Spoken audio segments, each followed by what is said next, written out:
I was very sick on the 9th of Tishri,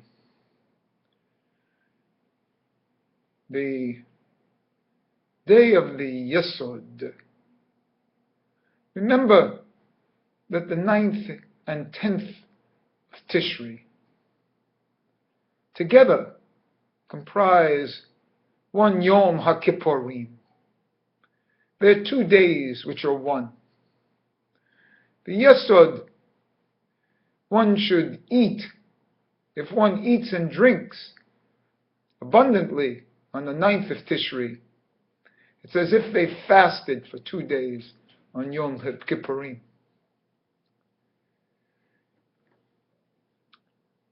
These pains that I felt on the 9th, which continued over to some extent as weakness, complete weakness on the 10th, were in my lower belly area.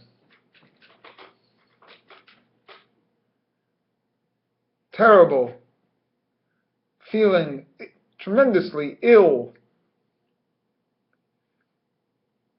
spiritual pangs. Pangs that I had to go through, purification of my internal organs and spiritual body. And why did this happen to me is only evident here on the 11th of Tishri, when I feel great. I went through a spiritual cleansing, a purification, an expurging, not necessarily of my problems, but of the people who have given me their problems to pray on and solve over the course of the year. The burdens I have taken on upon me to try to help others to purify themselves. I absorb them within my body,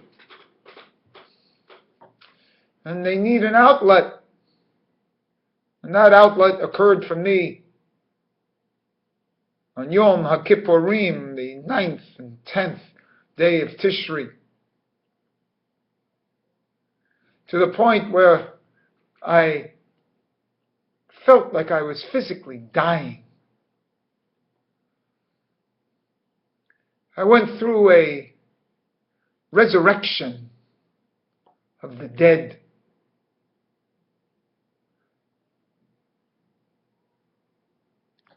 As you know, I think this is Olam Haba. I think it's Olam Haba in the minimal sense. In a certain sense, it's the Atid Lavo. We have eternal life once we lose the concept of the ego self and realize that eternal life goes on even after this ego dies, even after this personal life dies. We're resurrected. Sleep is 1/60th of death. Shabbos, 1/60th of Olam Haba. And so a Shabbos Shabbaton of Yom HaKippurim is in essence of the Atid Lavo, of the second level. Remember, there's a teshuvah, and then there's a teshuvah on top of a teshuvah. There's a teshuvah of the animal soul, then a teshuvah of the godly soul. That godly soul resides within the animal. That's what was being purified for me.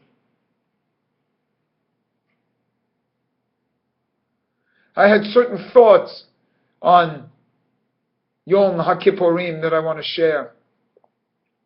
These are thoughts I don't even understand, but I want to continue thinking about.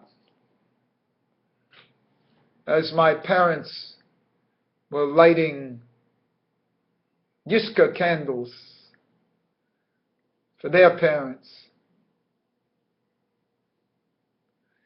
And I saw these Yiska candles sitting on the table. I said to myself, how sad. Life, the only remembrance of life is in that candle. Or that we should remember them 4 times a year on Yiska by lighting candles. I'm not so sure about that minhag.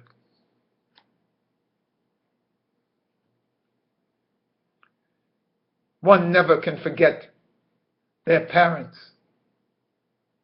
Why do we have a Yiska to remember it? Is there a focal point for the soul at these times? Maybe so.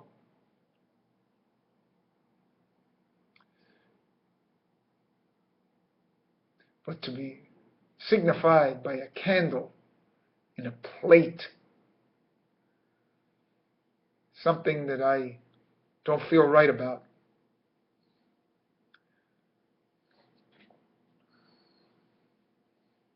That's one of my musings that I'm going to be thinking about.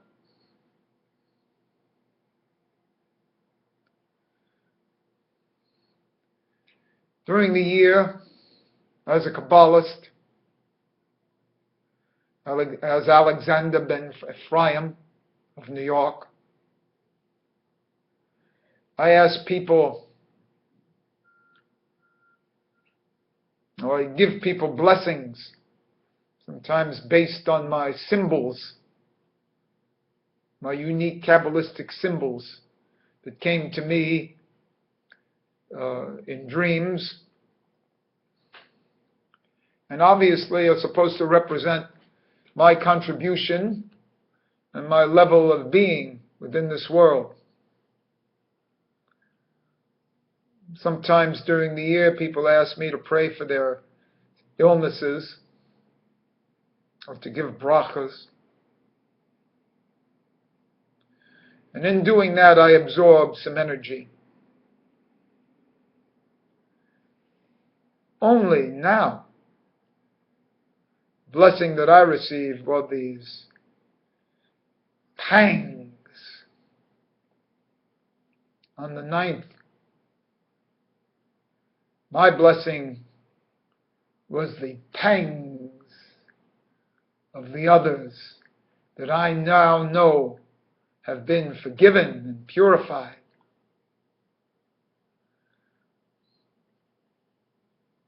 So I look forward to this coming year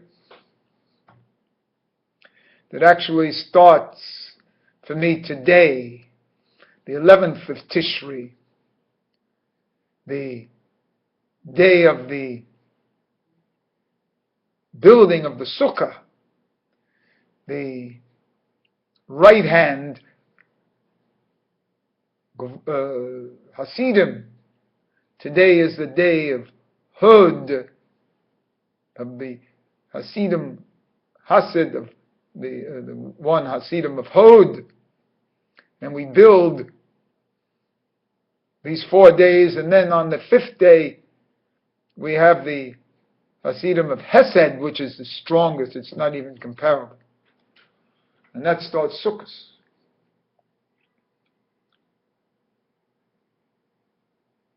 So it's joyous to have pangs of suffering when you recognize them as such. When you don't recognize them as such, then they feel like death pains. But what it was the death of was the old self.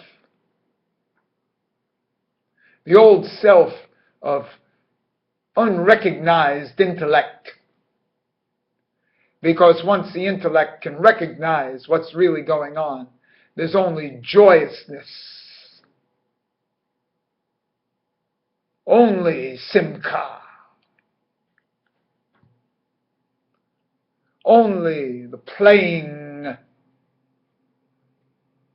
within time that you're given, these 70 or 80 years. And so I say, bring it on. Send me your pains and your suffering. I can absorb them.